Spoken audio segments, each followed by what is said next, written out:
Hello everyone, my name is Aman Sheikh and I'm a student of Lucknow University pursuing M.Ed from there.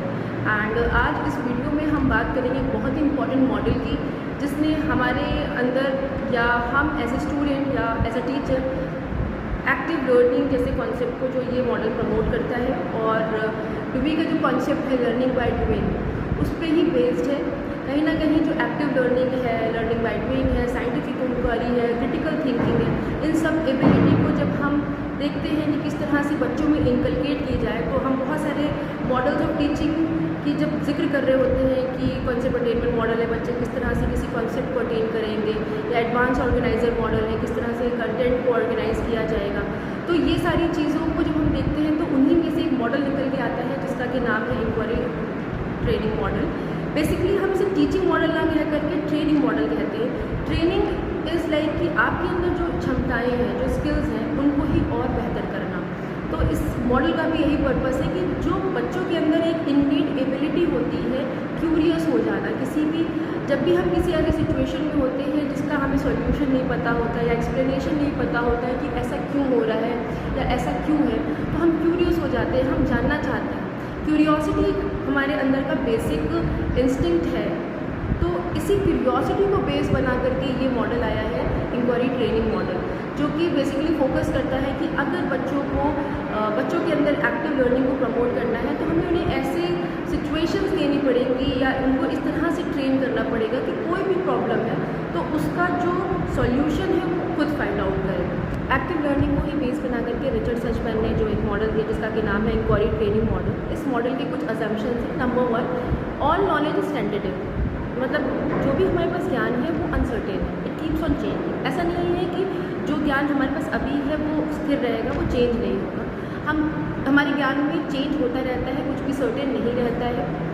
क्यों ऐसा होता है? क्योंकि हमारा दूसरा असम्पशन जो इस मॉडल का है कि curiosity is the basic instinct of human being, यानी हमारे अंदर क्यूरियोसिटी है, हम एज ए ह्यूमन बीइंग हमेशा क्यूरियस होते हैं। एक और असम्पशन जो ये मॉडल बताता है वो ये है कि हमारे अंदर इंक्वायरी करने की एक नेचुरल टेंडेंसी, मतलब जब भी हम पजल हो जाते हैं या किसी ऐसी सिचुएशन में फंस जाते हैं जहाँ हमें पता नहीं होता है कि हमें क्या करना है, तो हम डिग करते हैं उसके पॉसिबल सॉल्यूशंस, हम जानना चाहते हैं कि इसका सॉल्यूशन क्या होगा। तो एक हमारे अंदर नेचुरल टेंडेंसी है कि अगर हम कहीं ऐसी सिचुएशन में फंस गए जहाँ हमको सॉल्यूशन नहीं पता है तो हम इंक्वायरी करेंगे। दूसरा, किसी भी एक प्रॉब्लम का एक ही सॉल्यूशन नहीं है, द मल्टीपल सॉल्यूशंस, तो उन सबको समझना, ये भी एक असम्पशन है। ये कुछ नेचुरल इंस्टिंक्ट्स हैं इन ह्यूमन बीइंग जो कि वर्क करते हैं, इस मॉडल को का बेस बनाते हैं।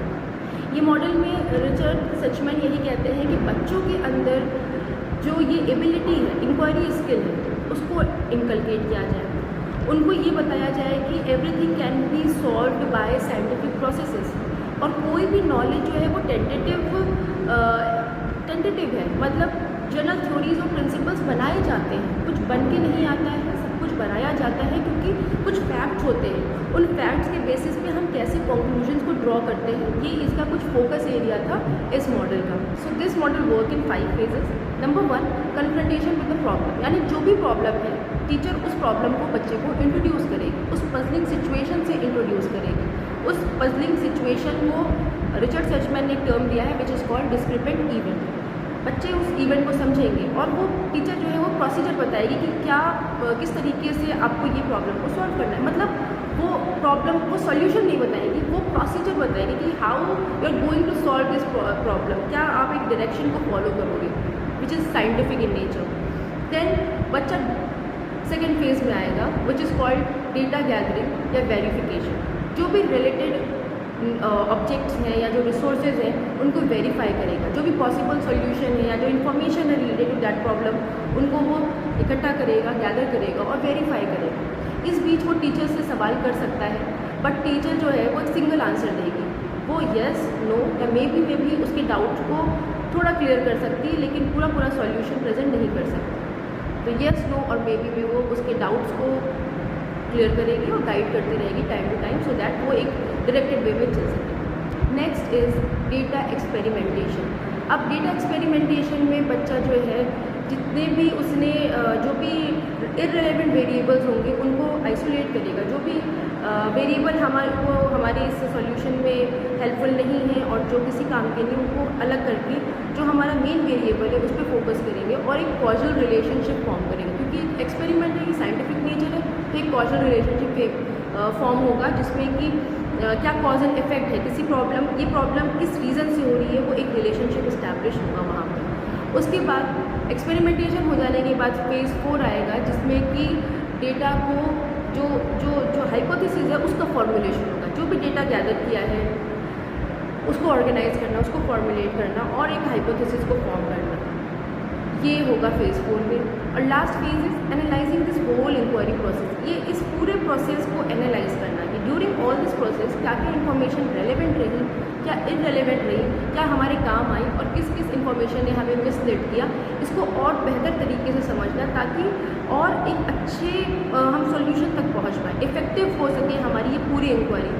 मतलब आप ये कह सकते हैं कि इंक्वायरी की भी इंक्वायरी की अपने जो भी सॉल्यूशन तक हम पहुँचे हम उसकी भी एक इंक्वायरी कर रहे हैं कि उस इंक्वायरी करने के दौरान जितनी इन्फॉर्मेशन हमें मिली उसमें कितनी हमारे लिए यूज़फुल रही और कितनी मिसलीडिंग रही। तो ये एक पूरा प्रोसेस होगा। Now if you talk about the social system, तो इसमें टीचर और स्टूडेंट दोनों का ही इंपॉर्टेंट रोल है। इनिशियली टीचर जो है वो बच्चे को वो डिस्क्रिपेंट इवेंट जिसकी हमने बात करी थी, वो एक जो पजलिंग सिचुएशन थी वो पजलिंग सिचुएशन से इंट्रोड्यूस कराएगा और एक प्रोसीजर से। तो जहाँ तक टीचर वो प्रोसीजर और पजलिंग सिचुएशन बच्चे को दे रहा है और बीच बीच में उसके जो डाउट्स हैं उनको वो सिंगल आंसर दे करके क्लियर कर रहा है यस में और यस नो और मे बी में, तो उसको जो है यहाँ तक टीचर का जो एक एक्टिव रोल होगा बीच बीच में गाइड करने का। लेकिन ज़्यादा जो रोल है, जो ज़्यादा पार्टिसिपेशन है वो स्टूडेंट की, because this is whole and sole autonomous procedure of learning by student only. वो खुद सॉल्यूशन तक पहुँच रहा है किसी भी प्रॉब्लम की, किसी भी सिचुएशन, किसी भी फिनोमेना के एक्सप्लेनेशन तक वो खुद एक पहुँच रहा है, एक जनरल थ्योरी वो खुद फॉर्म कर रहा है, कंक्लूजन्स खुद ड्रॉ कर रहा है। तो ये एक चीज़ उसमें रहेगी। So if we talk about the support system, तो हमें सपोर्ट सिस्टम में किन किन चीज़ों की ज़रूरत पड़ेगी इस पूरे प्रोसीजर को करने में। तो सबसे पहले तो हमें वो एक डिस्क्रिपेंट इवेंट चाहिए होगा जिसके बारे में बात की, डिस्क्रिपेंट इवेंट या फिर पजलिंग सिचुएशन जिसके बारे में हमने डिस्कस किया। और उसके अलावा जो रिसोर्सेज चाहिए इस सिचुएशन से बाहर निकलने के लिए, पॉसिबल अपना एक सॉल्यूशन ढूंढने के लिए जितने रिसोर्सेज की रिक्वायरमेंट है उसके अलग अगर हम जाएँ तो हमें चाहिए टीचिंग एड। और सबसे इम्पॉर्टेंट इन सबको एक तरफ एक सेंट्रलाइज रखने के लिए टीचर्स की इंटेलेक्चुअल एबिलिटी, जो टीचर हैं जो हमें हेल्प कर रहे हैं इस पूरे प्रोसीजर में, उनकी इंटेलेक्चुअल एबिलिटीज़ की कैसे वो हमें गाइड करते हैं टाइम टू टाइम ताकि हम अपने सॉल्यूशन तक पहुंच पाएँ। कहीं ना कहीं टीचर का एक्टिव होता है रोल बच्चों का, बट कहीं ना कहीं टीचर की guidance is also very important, तो एक वो भी चीज़ हमें ज़रूरत पड़ेगी।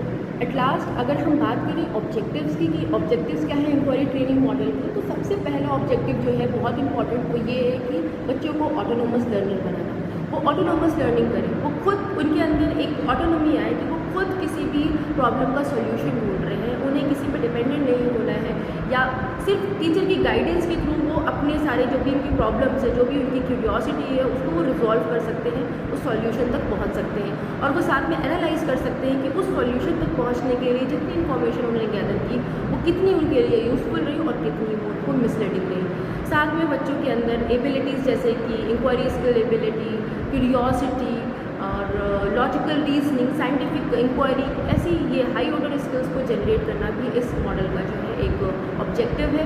उसके अलावा बच्चों को ये समझाना कि जितनी भी नॉलेज है वो टेंटेटिव है, like it is not certain, it is uncertain, everything keeps on changing. और हमें अपने जो हमारा ये हमको अपना दायरा हमेशा बड़ा रखना चाहिए और हमें ये कोशिश करनी चाहिए कि हम कभी सिंगल सॉल्यूशन पे स्टिक करके ना रहें, हम मल्टीपल सॉल्यूशंस की खोज करें। तो ये इतना इंक्वायरी ट्रेनिंग मॉडल के बारे में था।